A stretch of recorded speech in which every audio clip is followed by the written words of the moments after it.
امام مالک کہتے ہیں میں غریب کا بیٹا تھا. اکثر دین پڑھنے والے غریبوں کے بیٹے ہوتے ہیں.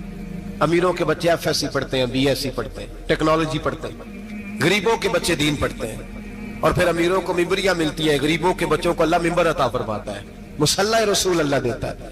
حضرت سیدنا امام ابو مالک فرماتے ہیں میں غریب کا بیٹا تھا اور میری 6-7 بہنیں, میں اکیلا بھائی تھا. آپ فرماتے ہیں میرے ابا جی فوت ہو گئے. میری امی پکڑ کے مجھے ایک دھوبی کی دکان پہ لے گئی, کہنے لگی اسے کپڑے دھونے کا طریقہ بتا دے, سلیقہ سمجھا دے, یہ بھی ایک چھوٹی سی لانڈری کی دکان کھول لے گا, میری بیٹیوں کا پیٹ پالے گا. دھوبی کہنے لگا ٹھیک ہے, میں 2-3 درہم بھی دوں گا مہینے کے, اور جب کام سیکھ جائے گا تو تنخواہ بڑھ جائے گی. امام ابو مالک رحمت اللہ علیہ فرماتے ہیں میں بہنوں کے لیے روزی کمانے نکلا, میں بیوہ ماں کے سر پہ بوجھ اتارنے کے لیے نکلا, میں غربت کے عالم میں نکلا. رستے میں امام اعظم کا مدرسہ تھا. فرماتے میں وہاں چمکتے چہرے دیکھتا, لیکن اپنی غربت کو دیکھ کے میں آگے بڑھ جاتا, پریشان ہوتا کہ میں کیسے علم حاصل کروں گا. آپ فرماتے امام صاحب مجھے اکثر دیکھتے. ایک دن امام اعظم باہر نکلے, مجھے کھڑے ہوئے دیکھا تو قریب بلایا, سینے سے لگایا, ماتھا چوما. کیا نام ہے؟ میں نے کہا ابو مالک میرا نام ہے. کہا تمہیں پڑھنے کا شوق ہے؟ کہا بڑا شوق ہے. کہنے لگے چل آجا پڑھا کر, آجا مدرسے میں پڑھا کر. کہتے میں سارا دن وہاں پڑھتا, گھر سے کام کرنے آتا, سارا دن امام اعظم کے پاس پڑھتا رہتا. مہینہ آیا تو میری اماں کہنے لگی تنخواہ لاؤ. میں نے کہا امی جی تنخواہ تو وہ دے گا جو ڈیوٹی پہ جاتا ہو, میں تو پڑھنے جاتا ہوں.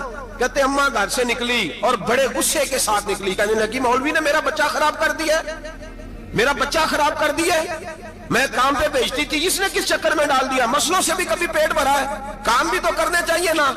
کہتے امام اعظم کے سامنے کھڑی ہوئی. امام صاحب بڑے امیر کبیر آدمی, اربوں خربوں پتی تھی, اور پھر اتنے بڑے عالم فقیر, سارا بغداد, سارا کوفہ, سارا مصر سلوٹ کرتا ہے. بی بی آئی اور تیز جملے, عورتوں کا طریقہ ہوتا ہے. کہنے لگی مولوی تیری سفید داڑھی, تیرا اتنا نام, تجھے خیال ہی نہیں آیا میں بیوہ عورت ہوں, تو نے میرا بچہ خراب کر ڈالا, میری یتیم بچیاں روٹی کہاں سے کھائیں گی, مسئلوں سے بھی کبھی پیٹ بھرا ہے. کہتی اتنے سخت جملے کہے, پر قربان جاؤ امام اعظم سنتے رہے اور مسکراتے رہے. کہنے لگے میری غلطی ہے, میری غلطی ہے, میری غلطی ہے. بی بی بھول گیا تھا, غلطی ہو گئی. بی بی کہتے تیری امام صاحب سنتے رہے. جب غصہ اتر گیا تو کہنے لگے اماں تیرا غصہ اتر گیا ہے؟ اتر گیا ہے. کہنے لگے تیرا بیٹا بڑا نیک ہے, تیرا بیٹا بڑا لائق ہے, تو اسے پڑھنے دے. کہنے لگے چپ کر دے مولوی, یہ پڑھے گا تو میں روٹی کہاں سے کھاؤں گی. امام صاحب کہنے لگے مجھے بتائے گی تیرے گھر کا خرچہ کتنا ہے. اس نے ایک لفظ پہ 3 دینار کا, ایک روایت ایسی بھی لکھی ہے بزرگوں نے, کہنے لگی 40 درہم ہے. اور اماں کہتی میں نے جان بوجھ کے زیادہ بتائے, حالانکہ میں کناب کا خرچہ کرتی تھی, لیکن جب کھلا ڈلا کرے تو وہ والا خرچہ بتایا. میں نے کہا 40 درہم خرچہ ہے, تو دے گا؟ تو کہتے امام اعظم کہنے لگے اماں تجھے لینے نہیں آنا پڑے گا, پہلی سے پہلے تیرے گھر میں پہنچ جایا کریں گے, یکم سے پہلے آئیں گے. او بھائیو کہاں استاد ملتے ہیں, کہاں استاد ملتے ہیں, کہاں وہ لوگ ملتے ہیں جو دعائیں مانگتے, التجائے کرتے, پیار کرتے. گزر گیا وہ دور, اب تو سوٹ لینے کا دور ہے, مٹھائیاں لینے کا دور ہے, ہاتھ ڈلوانے کا دور آیا ہے. اب کون پوچھتا ہے, اب تو پوچھتے ہیں تو میرے لیے کیا لایا ہے. حضرت سیدنا امام اعظم ابو حنیفہ رحمت اللہ علیہ 1 دن نہیں, 2 دن نہیں, 4 دن نہیں, 5 مہینے نہیں, 20 سال تک, کہنا آسان, بولنا آسان, سننا آسان, 20 سال تک امام ابو مالک کے گھر میں خرچہ دیتے رہے, وہ پڑھتے رہے. اماں کہنے لگی تو میرے بیٹے کو لگا تو لیا ہے, تو پڑھ کے بنے گا کیا.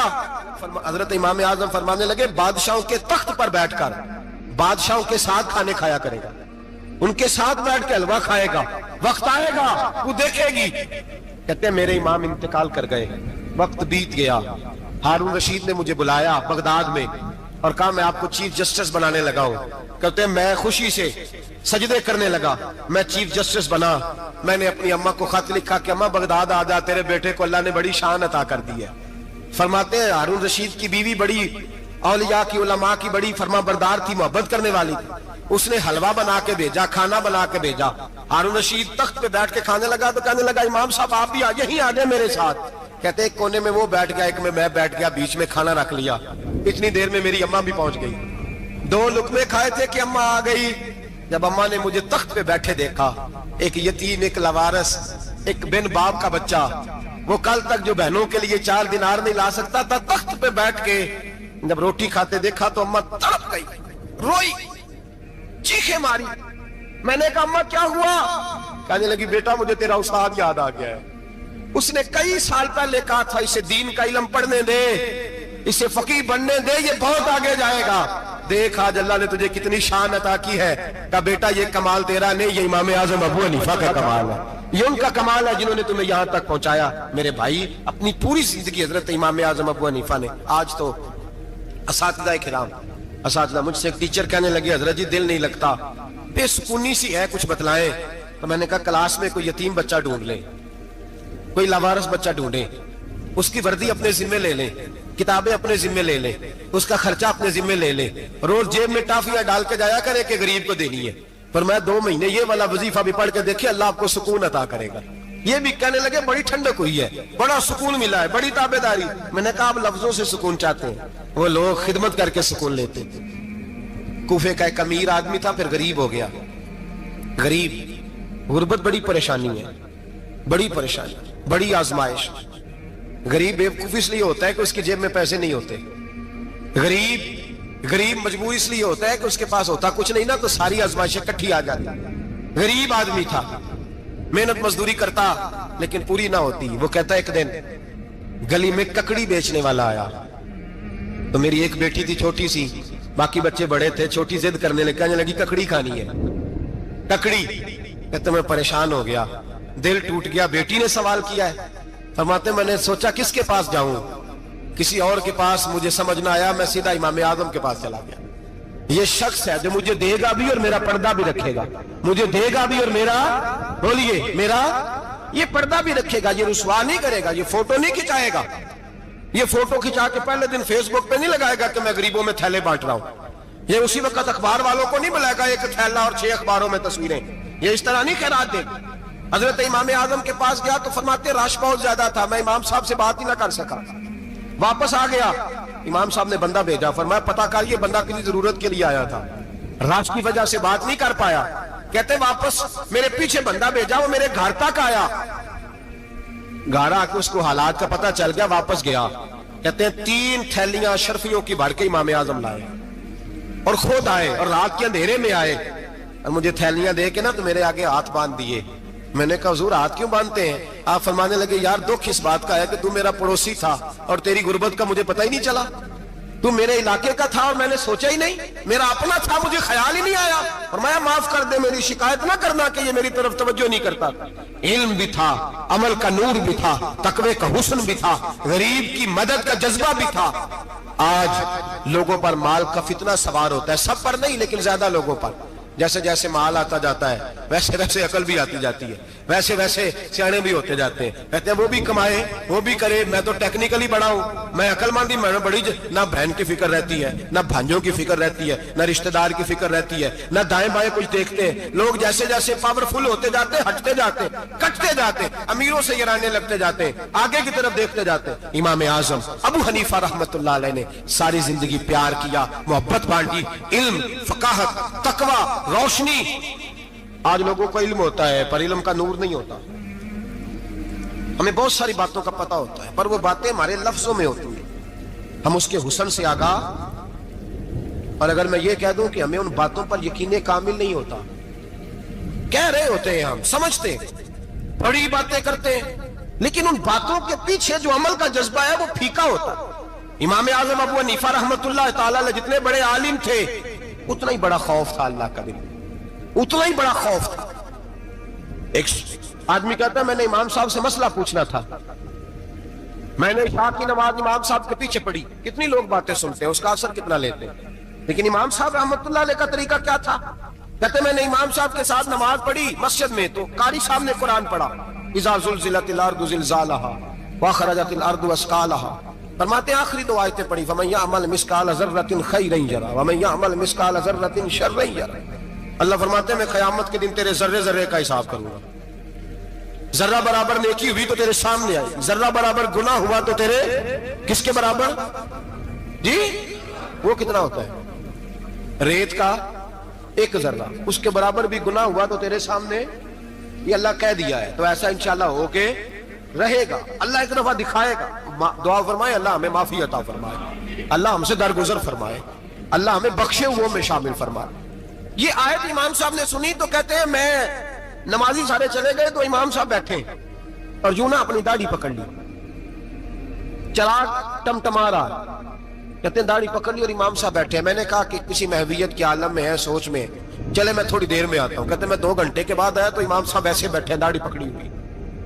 میں نے کہا ٹھہر کے آتا ہوں. میں پھر 1-1.5 گھنٹے کے بعد گیا تو ویسے بیٹھے. کہتے ہیں تہجد کا وقت ہو گیا, میں مسجد میں گیا تو چراغ ٹمٹمانے لگا, ختم ہونے کے قریب آ گیا. امام صاحب بیٹھے ہیں. اب میں نے دیکھا کہ آنکھیں آنسوؤں سے بھری ہوئی ہیں اور اپنی داڑھی پکڑ کے کھینچ رہے ہیں اور کہتے ہیں یا اللہ تو اگر ذرے ذرے کا حساب لے گا تو ابو حنیفہ تو الجھ جائے گا.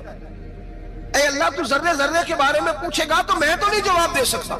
خدا بندہ اس طرح کر, میرے ان سفید بالوں پہ رحم کھا. اے اللہ میرے بڑھاپے پہ مہربانی فرما, مجھ سے نہ ذرے ذرے کا پوچھنا, میں بڑا کمزور ہوں, میں نہیں جواب دے سکتا. مولا مجھ سے درگزر والا معاملہ کر. کہتے تڑپ رہے امام صاحب. فجر کی اذان ہوئی تو امام صاحب نے دائیں بائیں دیکھا, میں پیچھے کھڑا تھا. میں نے کہا حضور ساری رات ہی گزر گئی, آپ ایک آیت سن کے پریشان رہے اور میں روزانہ 20 تقریریں سنتا ہوں, درجنوں حدیثیں سنتا ہوں, مجھے تو اثر نہیں ہوتا. آپ فرمانے لگے مجھے تیرے معاملے کا نہیں پتا, لیکن مجھے اگر تو نے دیکھ لیا ہے تو کسی کے ساتھ ذکر نہ کرنا مجھے. اور فرمانے لگے پھر تو نیک آدمی ہوگا, تجھے نہیں خیال آتا, تو میں تو جانتا ہوں من آنم کے من دانم, پتہ سارا ہے سردار دو کی تیانا, میں تو جانتا ہوں نا, مجھے خبر ہے, لہٰذا میں نہیں حساب دے سکتا, تیرا نہیں مجھے پتا. جتنا میرے بھائی علم زیادہ اتنا خوف بھی. حضرت عبداللہ ابن مسعود فرماتے ہیں زیادہ باتیں کرنے والا عالم نہیں ہوتا, اللہ سے زیادہ ڈر جانے والا عالم ہوتا ہے. جو آدمی لمبی چوڑی گفتگو کرے وہ فقیہ نہیں, وہ اللہ سے ڈرنے والا نہیں, بلکہ جس کو وہ بات کرے تو تھوڑی کرے, ڈر کے کرے, خوف کے ساتھ کرے. اللہ کی خشیت جس کے دل میں ہو وہ بڑا عالم ہوتا ہے. حضرت امام اعظم ابو حنیفہ رحمت اللہ علیہ مالدار تھے اور اپنے مال میں سے حصے نکالتے تھے. امام صاحب فرمایا کرتے تھے میں نے چند 1000 درہم رکھ دیے. حضور کس لیے؟ فرمایا لوگوں کو قرضہ دینے کے لیے. نبی پاک صلی اللہ علیہ وسلم نے فرمایا قرضہ لینے والے کو منع کیا ہے, فرمایا قرضہ ایک قید ہے, بغیر مجبوری کے نہ لینا. اب لینے والے بھی احتیاط نہیں کرتے, فٹافٹ قرضے کے پیچھے بھاگتے. بڑی مجبوری ہو تو قرضہ لیں, فرمایا مقروض قیدی ہوتا ہے, قرضہ لینے سے بچو. اور دینے والے کو کیا کہا؟ فرمایا اگر سامنے والا تنگ دست ہو نا, تنگ دست, تو اسے مہلت دو. جتنی تم مہلت دو گے اللہ اتنے ہی پیسے روز صدقہ کرنے کا ثواب عطا فرمائے گا. اگر تنگ. ایک صاحب مجھے کہنے لگے, میں نے رمضان شریف میں نا قرضے کے حوالے سے یا کچھ عرصہ پہلے کسی موقع پر قرض کے حوالے سے کوئی بات کی. ایک صاحب مجھے کہنے لگے حضرت صاحب جیسے کسی کو لینا ہوئے نا 20,000 تو انہوں ترا کے لئی دے, تو جے 20 کروڑ لینا ہوئے تو پھر نہیں ترایا جاتا. میں نے کہا کیوں؟ کہنے لگے 20,000 والا بندہ ماڑا ہوتا ہے نا, جہاں 20 کروڑ کھا گیا بڑی مگرمچھ ہوتا ہے, انہوں ترایا جا سکتا, وہ دے کے بندے ترلے ہی کر دے, چل بھائی کیویں دے سکنا ہے. وہ جو 20,000 والا نا ماڑا بندہ کہتے تو دینے نے کہ تیرا بندوبست کریے, کہتے چوری صاحب جمعرات لے آؤ کسی طریقے. جمعرات ماڑا ہے نا. نبی پاک نے کیا فرمایا؟ حضور نے فرمایا تجھے پتہ چل جائے کہ تنگ دست ہے تو مہلت دے, جتنے دن تو اس سے پیسے نہیں لے گا اتنے پیسے روز صدقہ کرنے کا ثواب دیا جائے. اب لوگ جو تگڑی موٹے مگرمچھ ہیں ان کو مہلت دیتے ہیں, وہ کہتے ہیں جا جتھوں لب دے نہیں لے, پھر کہتے ہیں نہیں آپ بتائیں آپ کیسے دے سکتے. اور ماڑا بندہ انہیں 2,000 دینا ہے دکان کا, اس کو دکاندار کہتا ہے کل سائیکل لے کے تب گزرنا میرے آگے سے اگر پیسے دینے ہیں تو میں نے سائیکل رکھ لینا. ڈرنا چاہیے اللہ پاک. ہمیں پتا ہوتا ہے سامنے والا غریب ہے, تنگ دست ہے, مجبور ہے, اسے مہلت دینی. امام صاحب کہتے ہیں میں نے کچھ پیسے رکھے ہوئے تھے, پس منظر یہ تھا کہ غریب لوگ آتے ہیں تو میں ان کی مدد کروں گا. امام اعظم ابو حنیفہ نے ایک بندے سے پیسے لینے تھے اور حال یہ تھا کہ آپ دھوپ میں کھڑے تھے, ساتھ اس بندے کا مکان تھا. لوگوں نے کہا حضرت دیوار کے سائے میں ہو جائے. فرمانے لگے اس سے پیسے لینے ہیں, اگر سائے میں کھڑا ہوا تو سود میں شمار ہو جائے گا, میں اس سے فائدہ نہیں لے سکتا.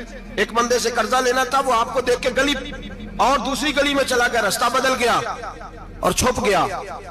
امام صاحب رونے لگے, کہنے لگے اے اللہ میں اتنا برا ہو گیا ہوں کہ تیرے بندے مجھ سے چھپنے لگے. اس کو ڈھونڈ کے لائے, کیوں چھپتا ہے؟ کہ حضور آپ کے پیسے دینے ہیں. آپ نے فرمایا جا میں نے اللہ کی رضا کے لیے معاف کیے, آج کے بعد چھپنا نہ, اس لیے میں نہیں چاہتا کہ تجھے کوفت ہو, تو میری طرف دیکھ کے چھپنے لگا ہے, میری طرف دیکھ کے. غریب تو بھائی گلیوں میں گھستے پھرتے ہیں کہ کوئی بندہ مل نہ جائے. مقروض آدمی پتہ اس وقت چلتا ہے جب خودکشی کر گیا, پتہ اس وقت چلتا ہے پھر لوگ آتے ہیں اس کے بچوں کو کہتے ہیں فکر نہ کرنا ہم تیرے ساتھ ہیں. اس کے ساتھ ہونا تھا, ان کا سایہ بچ جاتا. اب آئے ہو امام اعظم ابو حنیفہ رحمت اللہ تعالیٰ علیہ لوگوں کو سہولت دیتے, آسانی دیتے, پیار کرتے, محبت کرتے. ہم لوگوں کا مزاج ایسا نہیں ہے, ہماری اخلاقیات کے اندر وہ حسن نہیں جو ہمارے بزرگ ہمیں دے کے گئے. اور پھر چھوٹی چھوٹی باتوں میں حقوق العباد کا خیال کرتے، چھوٹی چھوٹی باتوں. ہم تو گالی دے کے بھی کہتے ہیں نا چل کیا ہو گیا، گالی دی ہے نا. میں نے دیکھا ہے سائیکل والے کی ٹکر اگر پجارو والے کے ساتھ ہو جائے تو معافی سائیکل والے نے مانگنی ہے، کیونکہ وہ سائیکل پہ بیٹھا ہے نا. اس کی غلطی یہ ہے کہ وہ سائیکل پہ بیٹھا ہے، معافی سائیکل والے نے مانگنی ہے، پجارو والا نہیں مانگے. ہو سکتا ہے سائیکل والا اٹھ کے کہے جناب مجھ سے غلطی ہو گئی، مجھے پتہ ہی نہیں تھا کہ آپ تھے، ورنہ میں آپ کے آگے نہ آتا. سائیکل والا مجبور ہے کیونکہ اس کے پاس پجارو نہیں، اور پجارو والا تو شیشہ نہیں نیچے کرتا، کہتا دھوپ آئے گی، گاڑی بڑی مشکل سے ٹھنڈی کی ہے. نیچے اتر کے ملازم کہتا ہے اس کو پوچھو اگر کوئی 200-400 کا نقصان ہوا تو 500 دے دو. مزاج ہے. امام اعظم ابو حنیفہ رحمۃ اللہ علیہ عالم، حقوق العباد کا چھوٹی چھوٹی. آپ کے شاگردوں میں سے کسی کے چہرے پر شکن آتا تو 20 بار پوچھتے کوئی پریشانی ہے میرے بیٹے کو، کیا ہو گیا. ساری زندگی سایہ دار شجر کی طرح گزاری، ساری زندگی شاگردوں پر مریدوں پر محبت کا سائبان رہا، ٹھنڈی چھاؤں رہی امام صاحب کی. امام اعظم ابو حنیفہ رحمۃ اللہ تعالی علیہ گلی سے گزر رہے تھے، لکڑی کے جوتے پہنا کرتے تھے، کھڑاؤں. ایک نوجوان بچے کے پیر پہ پیر آ گیا تو کہنے لگا امام اللہ سے ڈر جا. یہ لفظ گئے تو امام صاحب کی چیخ ہی نکل گئی. کئی گھنٹے بے ہوش رہے. لوگوں نے کہا حضور کیا ہوا؟ فرمانے لگے تم نے سنا نہیں، چھوٹے چھوٹے جوان بھی کہتے ہیں کہ ابو حنیفہ اللہ سے نہیں ڈرتا، اللہ کی مخلوق کہتی ہے نہیں ڈرتا. اگر یہ کہہ رہے ہیں تو میرا کیا بنے گا؟ کئی دن روتے گزر گئے. لوگ اس بچے کو لائے، آگے کہنے لگا حضور آپ تو پریشان ہو گئے، میں نے تو محاورتاً کہا تھا، محاورتاً کہا تھا کہ آپ اللہ سے نہیں ڈرتے. فرمانے لگے بیٹے مجھے محاوروں کا نہیں پتا، جب رب کے خوف کا نام آتا ہے تو جملے سیدھے میرے دل سے جا کے ٹکراتے، سیدھے دل سے جا کے ٹکراتے. گلی سے گزر رہے، لکڑی کے جوتے پہنے، کھڑاؤں، بارش ہے، کیچڑ ہے. ایک دیوار کے قریب سے گزرے تو تھوڑا سا کیچڑ اڑ کے نا تو دیوار پہ پڑ گیا. یہاں ٹرالی والا ساری دیوار توڑ جاتا ہے اور کہتا ہے چلو میں نے کون سا جان بوجھ کے کیا ہے. یہاں لوگوں کا گھر توڑ جاتے ہیں، کہتے ہیں چلو بتاؤ کتنا خرچہ آیا تھا. فوری طور پہ لوگ ماننے کو تیار ہی نہیں. امام صاحب کے پیروں سے یہ باریکی سمجھے، یہ حقوق العباد کا مسئلہ ہے. جو جاننے والے ہوتے تھے ان کا یہ طرز زندگی تھا. کیچڑ اڑا پیروں سے اور ایک آدمی کی دیوار پہ پڑ گیا. امام صاحب کھڑے ہیں، سوچ رہے کروں تو کیا کروں. شاگرد ساتھ ہیں، حضرت جی کیا پریشانی ہے؟ آپ فرمانے لگے میں نے اس کی دیوار گندی کر دی ہے، صاف نہ کروں تو بھی ظلم ہے، اور اگر صاف کروں تو دیوار کچی ہے. جب صاف کروں گا تو کچھ مٹی اتر جائے گی، تو کسی کے گھر کی مٹی اتارنا یہ بھی ظلم ہے. اب میں دو پریشانیوں میں الجھ گیا ہوں، کدھر جاؤں؟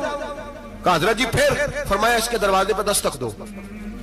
دروازے پہ دستک دی تو جو بندہ باہر آیا وہ مجوسی تھا، آگ کی پوجا کرنے والا تھا. امام صاحب کہنے لگے مجھے جانتے ہو؟ کہنے لگے حضور سارا کوفہ جانتا ہے، سارا بغداد جانتا ہے، ساری دنیا جانتی ہے آپ مسلمانوں کے امام ہیں، لوگ جانتے. آپ نے فرمایا یار مجھ سے غلطی ہو گئی ہے.